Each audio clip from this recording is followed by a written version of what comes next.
Hello guys, நான் தான் உங்க மாதேஷ். இது 30 டே சேலஞ்சா புஷ்அப்பில் இன்னைக்கு டே 17. கரெக்டான டைமுக்கு எழுந்துட்டேன். ஃபேஷியல் பண்ணிட்டு வந்து பார்த்தா சாட்டர்டே மாரியே சண்டே இருக்கு. அச்சஸ் சேம் கிளைமேட்டாக இருக்குங்க. அப்புறம் புஷ்அப் பண்ண ஸ்டார்ட் பண்ணிட்டேன். புஷ்அப்பை பண்ணிட்டு புதுசாக லெக் பெண்ட் பண்ணி தொடரத ட்ரை பண்ணேன்.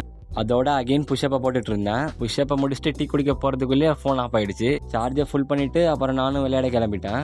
அங்கே போய் பார்த்தா கிரிக்கெட் விளையாடாம வேற ஏதாவது கேம் விளையாட்டு இருந்தானுங்க. ரொம்ப நேரமாக ஒத்து பார்க்குறேன், ஒன்றும் புரியல. அப்புறம் தான் தெரியுது இது இன்டர்நேஷனல் பிஸ்னஸ். உங்களுக்கு இன்ட்ரெஸ்ட் இருந்தால் ட்ரை பண்ணி பாருங்க.